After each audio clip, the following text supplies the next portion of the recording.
Hello, everyone. If I wanted to explain project management in just a few minutes to someone who is either about to start a PMP exam preparation course or who has just finished the course, my full story about project management would go as following. Now, when you're working in an organization, whenever there is a change the organization is attempting to make, or maybe there is a business need or a need in general for creating something, changing something, there is a problem to solve, or maybe we have received a request from the customer to work on a service for them or creating a product for them. That means we will have a project. So that's how you know there will be a project and you might be assigned as a project manager. Okay, so that's usually how projects start. Okay, it's either a request, a need, a problem to solve, or a change. Then once there is a project, like we know there will be a project, then we need to conduct a feasibility study. Let's say we need to have a business case, a study phase, a whole study phase, to know whether this project idea is going to be beneficial for the company or not, for the organization or not. That business case will need to go through an approval, okay, with what we call a murder board or maybe an approval board. And once the business case is approved, then this project, okay, will be assigned to probably a manager internal to the company. This manager can be a head of division, head of department, and in most cases, this manager will act as the sponsor. Now, sponsors are not just internal; there can be external sponsors, which is fine. Now we're just making things easy to understand. All right. So this project will be assigned to a sponsor who's usually a manager from the organization who will adopt this project. Sorry, adopt this project to their in their department. Okay. Now this sponsor is supposed to draft a project charter. Okay, and assign a project manager who then will start utilizing the company's resources to plan, etc. All right. But in most cases, the sponsors, they don't know how to draft a charter or they don't have time for it. So that's why most of the time the project manager will do it by him or herself. Okay. Now, when you're assigned as a project manager to the project, the first one of the first things or some of the first things you need to do is you need to go through the business case, understand the context, understand the conditions, understand the expectations. Also, you might want to check lessons learned register from previous similar projects, so you can identify early enough the issues that happened in previous projects and how you can learn from them. Then you might want to identify the stakeholders of your project. You can ask the sponsor. You can, probably, figure out from the business case, etc., and make sure the charter is finalized. All right, because right after that, you will need to hold a kickoff meeting to make sure the stakeholders are aligned. The key stakeholders are committed to the project. Okay, and also you will start using the company's resources. Make sure that also the charter is approved. All right, during that kickoff meeting or shortly before. Now, when that's done, that's when you will move on to the planning of the project. Now, generally speaking, I'm not, in agile now or in waterfall approaches. Generally speaking, in planning, you don't really have the full team. Okay, you probably have some subject matter experts. You might have some tech leads, maybe some other key members from the team who will help you with the planning. But definitely, you don't have the full team yet because you don't. Generally speaking, the team will be assembled as soon as we move on to execution. Now, you as a project manager, then you will try to choose what's the best project management approach for the project. Okay, is it best for this project to be managed, according to waterfall, to agile, some form of a hybrid? Now, you figure this out based on the expectations and needs from the stakeholders, maybe based on the contract, etc. Okay, and this project management approach, you might even want to tailor it according to the project needs. Okay, now once you're into the planning, then definitely you might want to have a project manage the plan.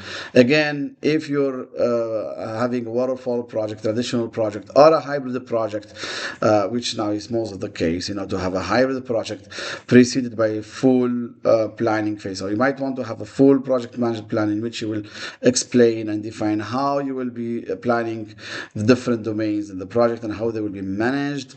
Then you as a project manager, you will start, collecting requirements using different techniques. You could use expert judgment, have focus groups, do some benchmarking to compare with other products on the market or competitors, etc. Okay. Then you might want to create the work breakdown structure, which will help you, structure the scope, so you can define the scope and also have a baseline now. Because once the scope is defined, including scope statement, WBS dictionary, then you will want to baseline that, because then it will be a reference for performance. Okay. Then once the WBS exists, you will define the activities. From that WBS, you will sequence the activities and you will estimate their durations. You can use different estimating techniques such as PERT, parametric estimating, bottom-up estimating. So you can build the schedule now. You can put your schedule in different forms such as Gantt, network diagram, etc.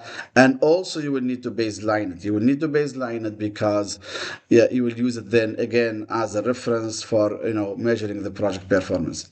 Now, right after having baseline the scope and the schedule, we would like to calculate the budget and the cost. However, we cannot do that until we have planned for the other domains such as resources, communication, quality, risks, procurement, etc., because there will be also defined costs in those domains, which we used to call knowledge areas.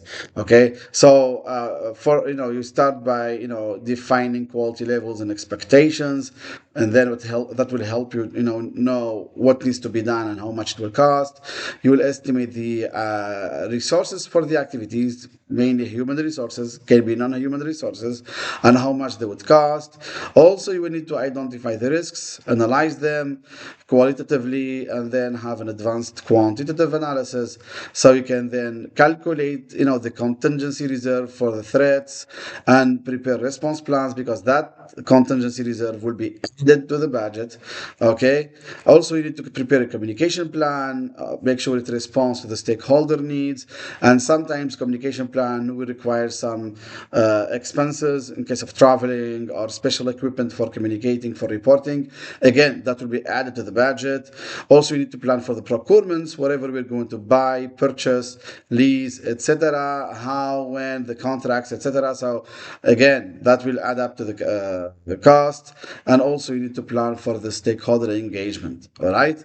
Now, once all of that is done, then the total project cost can be calculated. The budget also can be baselined, because again, budget is one of the three baselines in a project, which will be then used for monitoring performance and measuring performance, and the plans can be finalized. Now you can move on to the execution. Of course, you as a project manager will start by acquiring your team, the necessary resources. You will work on developing the skills of your team members. That's part of your leadership, okay? And, of course, the team will go through different stages, okay? You will work with them on developing them, guiding them through those different stages. And, of course, one of the key things you will be doing is ensuring smooth collaboration, cooperation, and resolving any conflicts, okay, or communication issues, okay? You can use different types of leadership, okay? Probably the servant leadership is the most appreciated by PMI in the PMI's mindset. But again, leadership is situational. You can also apply emotional intelligence, which is very helpful, okay? Now, then you will start, performing communications, meetings, organizing and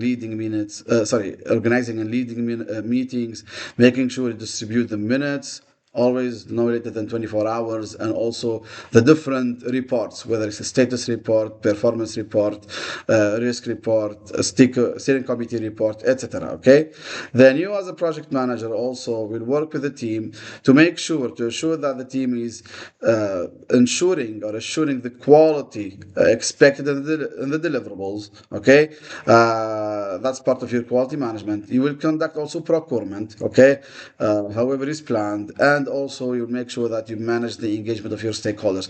You don't want any of your key stakeholders, to lose interest in the project or to lose support. Okay, make sure you apply the power interest grid and the recommended engagement level for each level of stakeholder.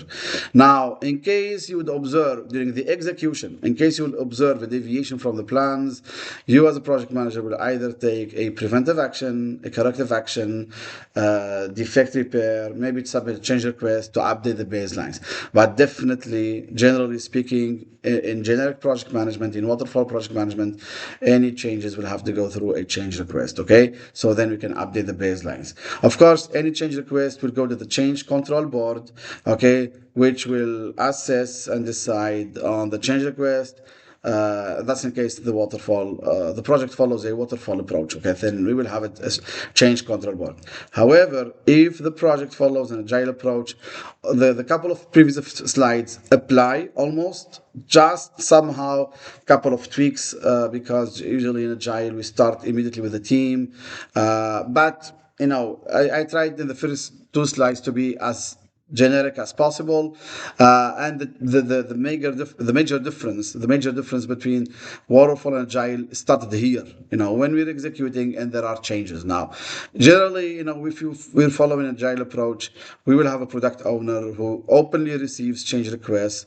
Okay, records them in the project backlog, and also plans for them in one of the upcoming sprints. Okay, so we cannot have a change in the middle of the sprint, because the self-organized, self-managed team is currently sprinting, is working on delivering the incremental value they've committed to in the sprint backlog, and therefore we cannot disrupt them. Now here the facilitator, we call it the scrum master, facilitator, the servant leader, will make sure that there is a smooth and fluid execution of the different agile principles in the selected agile approach, and one of the key things this facilitator does is removing impediments to make sure that the team is working smoothly without any interruptions, to be able to deliver a valuable or deliver value at the end of each sprint. So only in this page here, on this slide here, I wanted to make the difference between waterfall and agile when it came to change requests. It's not the only difference, because in waterfall we have full plan, and then we execute that plan. In agile we have iterations, we have sprints, cycles, and each iteration will have its own plan. But I just wanted to have this full story of project management in just a few minutes, to summarize it for people who have just finished the training or are about to start the training. Okay, now if you as a project manager, while monitoring the project work of your team, and you notice some practices such as procrastination, giving more quality to the customer than requested, okay, or maybe using it all the time, to finish the task, like a Parkinson's law, then you should provide coaching the team members to help them, finish work, on time, not lose time, and start on time, finish on time, not give more quality than expected, etc. However, if you also notice some, let's say, lower performance from some of your team members, we don't fire. We don't ask them to work for overtime. We don't even, or we try to avoid financial incentives. Okay, we can use other techniques to motivate the team, to upskill them, etc. So then, also we don't do any hiring of extra resources or external resources in the middle of the project. Now here we're applying the mindset of PMI in managing projects. Okay, if you notice some delays in your project, you might think of fast tracking. That's the ideal crash. That's the ideal. Schedule compression technique. Okay, it's better than crashing, which adds resources and cost to the project. Okay, now you will always face issues in your project, okay? So in case you face any issue, any conflict, etc., whether it's related to the team, like in a form of a conflict, performance issue, etc., or maybe an issue or a conflict with the vendor, maybe the stakeholder, maybe an issue with quality, the ideal way how to resolve the issue is try to understand the root cause, analyze it, so then you can apply a workaround, a solution, and of course you might need to change request for applying that solution in case we will have a cost increase or using resources, etc. Okay.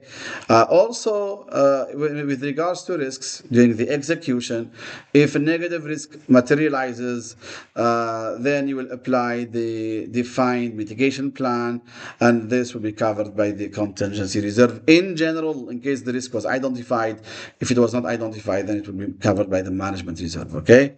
Now, while the team is performing the work, executing the work, whenever deliverable is complete, now we need to inspect the quality, control the quality, review it before handing it over to the customer, okay?